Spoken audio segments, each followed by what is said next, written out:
Okay, as promised, here's a quick video telling you about what's coming up. Don't forget to turn in your paper by 11:59 p.m. tonight, either on genetically modified organisms or choosing a piece of literature to do a summary.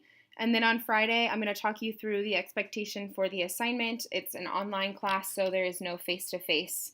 The study guide is uploaded under Unit 4 exam on Canvas, and it's covering weight management and metabolism, which will be on Monday. And then when we come back from Thanksgiving, we will be covering sports nutrition, medical nutrition therapy, and fad diets.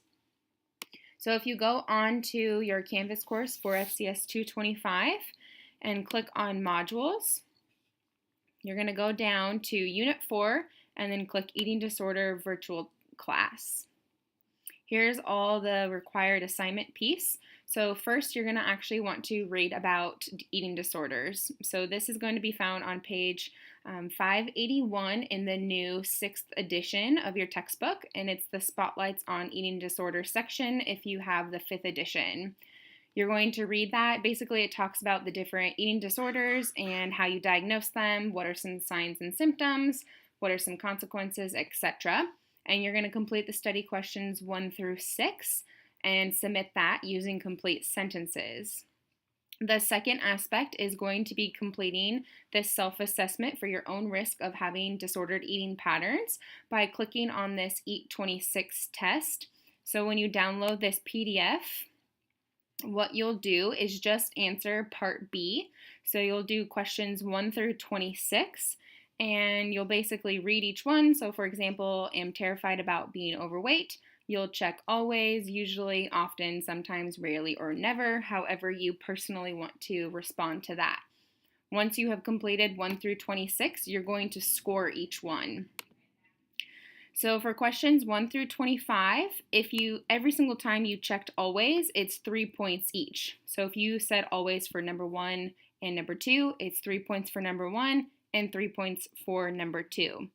If it's usually, you're only going to give yourself 2 points. If it's often, it's 1 point for each item 1 through 25. Now, number 26 is scored in the opposite direction, which means that if you selected never, it's going to be 3 points. And then if you selected the rarely, it's 2 points. Sometimes it's 1 point. And then always, usually, often, it's 0 points. Once you total up a grand score, you're going to then assess your risk of having an eating disorder. This is not something that's diagnosing you with an eating disorder, just telling you that you're hyper aware of the foods that you choose to eat. Maybe you have really rigid eating patterns, not allowing yourself to eat certain foods, and then you're also concerned about how your body appears to others. Both of those items, so number 1 and number 2, you're going to type out a response and submit it underneath the eating disorders assignment. So click right here and submit the way you submit a normal assignment. The second aspect of the virtual class is completing this peer discussion. So now you're going to do the discussion on living in a fear-mongering nutrition world. So just go ahead and click on that for your prompt. You'll notice that each of you are within your groups for your fad diet presentation, so you're only responsible for reading your peers, so either 2 or 3 people in your group, the post. So your initial post is due by Friday at 2:25 p.m. I want you to read these 2 articles: Is your interest in healthy eating an eating disorder in disguise, as well as letting go of the thin ideal or your thinner body. There's an optional read here, especially for my male students. If you want to read this, an ode to the dad bod article, you can also select that as an option.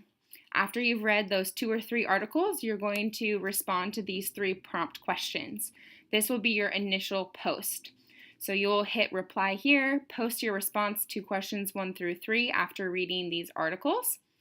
Once everyone in your group has posted this, so everybody has to post by Friday at 2:25 p.m., you are then responsible to read your peers' post, and you are then going to do a second post within the same discussion thread and either synthesize the post and identify common themes between your responses as well as your peer responses, or identify an idea from one post and respond in greater depth. So that second post is due by Sunday at 11:59 p.m.